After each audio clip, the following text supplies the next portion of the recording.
I'm Jessie Holder. And I'm John Tourtellotte. And I'm playing Juliet. And I'm playing Romeo, and I'm also the fight director. For this upcoming production of Romeo and Juliet with the Poetics Theatre Collective. Opening at the Secret Theatre this weekend. This Thursday. I can't talk about it. Alright, so we're going to talk a little bit about, instead, we're going to talk about the journey from the first rehearsal, and in fact, probably a little bit before the first rehearsal, for the production, and where we are now, and then where we have still to go. You want to start off? Yeah.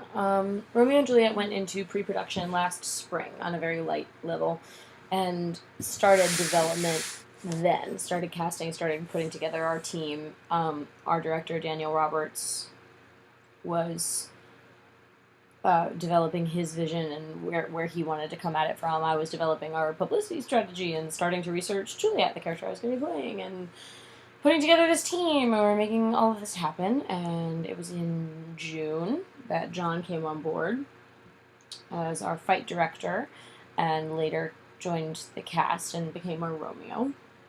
And we all kind of started our fairly intense personal prep, I would say, around August. And then official rehearsals began in early September for the show, which has been a combination of things, of rehearsals held in apartment living rooms when we're working on text, to studio work and movement rehearsal and stage combat rehearsal in nice studios and horrible studios and neighborhood parks and everything else in the world. We have rehearsed this play in every conceivable environment short of... We haven't rehearsed in church. You're right. Short of a church and some sort of medieval castle. Or in the subway tunnels. Or that. Okay, so those three things. Those three but pretty things. much everything else we've rehearsed this play in. Yeah. Up to and including John and I running around on kind of an amalgamation of a medieval castle up in Fort Tryon Park. Yeah, but that was just us. That wasn't an official rehearsal. So doing our text. It was just two actors being dorks. Great. So do you want to talk a little bit about the process of working on Juliet? Shakespeare work and text work is something that many members of this cast are very familiar with and have approached from a lot of different angles, so I won't go into too much detail about the particulars of that process so much as just with Juliet specifically. I think what's always interesting about character is the self in the character, and then the things that are contrasting with, and the things that you can find to like and admire about a character. And I think my instincts have always been to admire Juliet's honesty and her loyalty, her intelligence, and her courage. And I like to think that at least some of those qualities are qualities that I can relate with. The things that are notably divergent from me and Juliet at this point is really, as much as anything, place in life and experience in life. As far as, we're talking about a girl who has never dated, is sexually inexperienced, is, in the original iteration of the text, 14, versus... I'm in my mid-20s, I live in New York, I've lived in multiple places around the country, away from home, away from the safety of family, but the interesting point in that, for me to encounter, was the fact that we're all children when we encounter emotions that we didn't think were possible, or that are bigger than we thought are possible, or, you think you know everything until you encounter something you don't know. And in Juliet's case, as in my own personal experience, that is true love. That's the hugeness of love. In my life, it might be the difference between love I have experienced and then bigger love that shifts. In her case, it's just being in love at all. But that's kind of been the inroad, and kind of my way of avoiding dealing with so much the innocence and childishness on this cliche level that Juliet kind of gets maligned for, and it's been more interesting to attack the childlike joy that we are all capable of experiencing, even as we get older. Yeah. And I think similar things of similarities and differences have been interesting for you. Yeah, well, when you originally offered me the chance to play Romeo, I thought, that is interesting, because I had been one of those people, for those of you who perhaps have ever read Romeo and Juliet and read it in 9th grade and thought, man, this Romeo kid's a twerp, or even the You more only thought that in experienced... ninth grade because you didn't want to admit you were a twerp. Well, they don't need to know that. I'm just saying. Anyway, the point is, Romeo has kind of a bum reputation among pretty much anybody who has ever read the play, or most experienced Shakespeare actors. It is a difficult character to play, a lot of people will say, and I agree with that.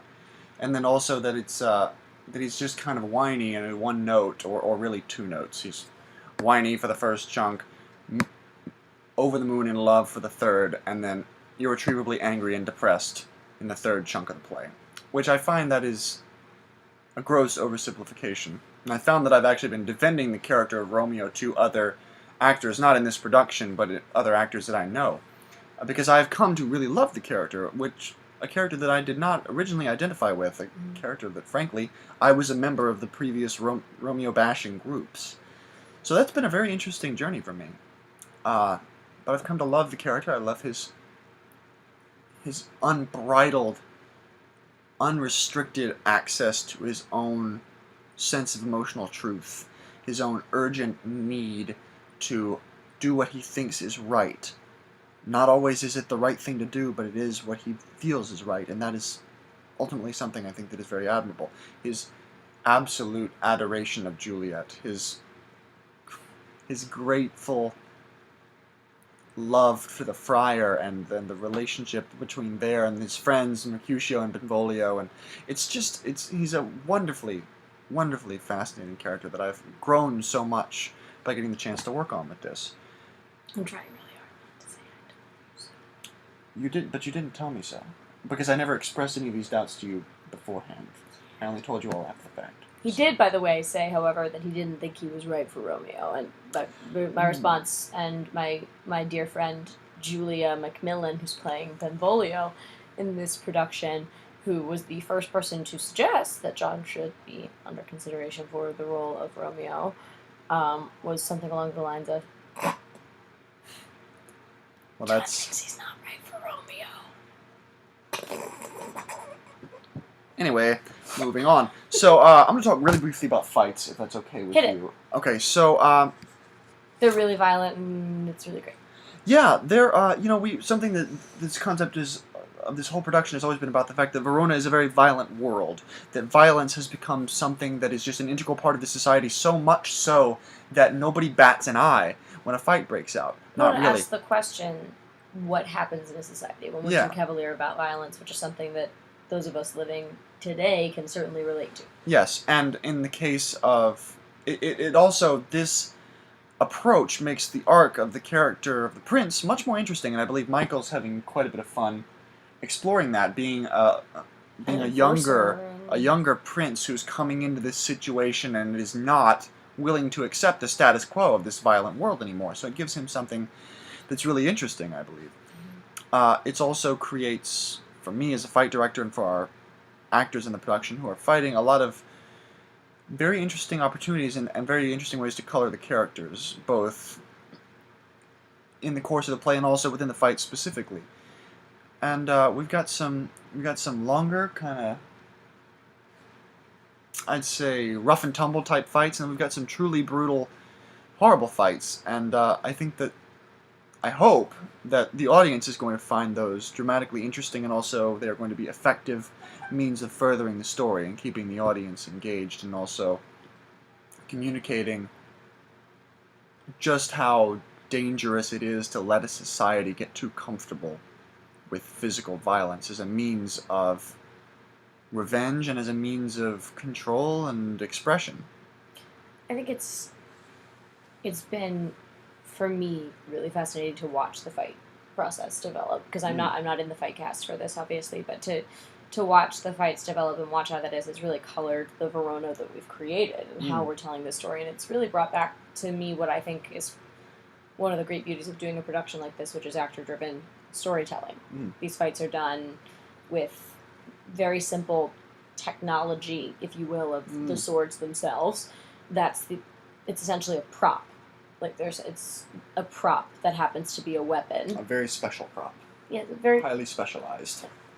A very expensive, very specialized, very important prop but I'm not disagreeing with your terminology. I'm accessorizing your terminology. being handled by actors, and that I think has been what's for me been kind of the great gift of this particular production of working under. But this is self-produced theater. This is non-union, self-produced, independent.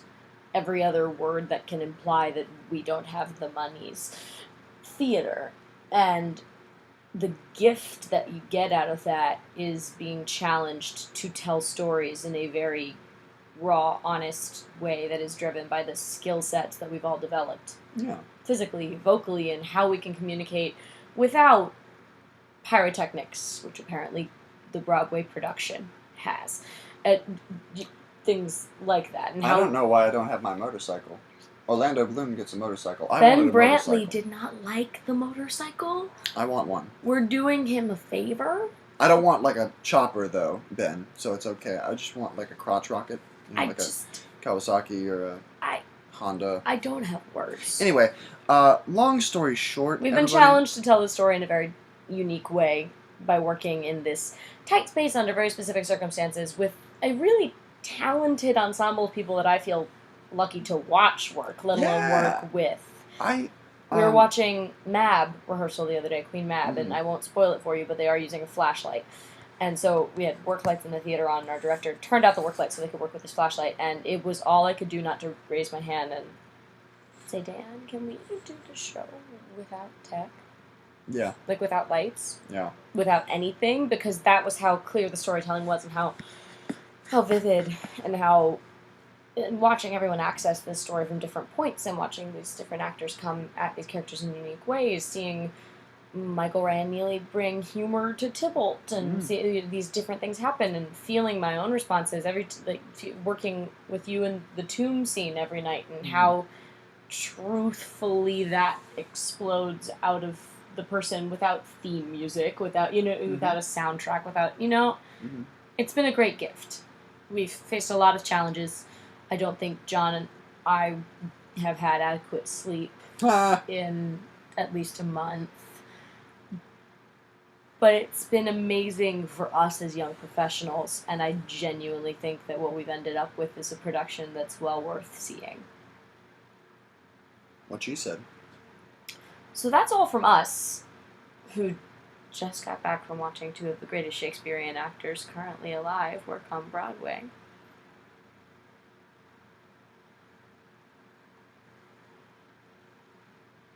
Ta-ta for now. Come see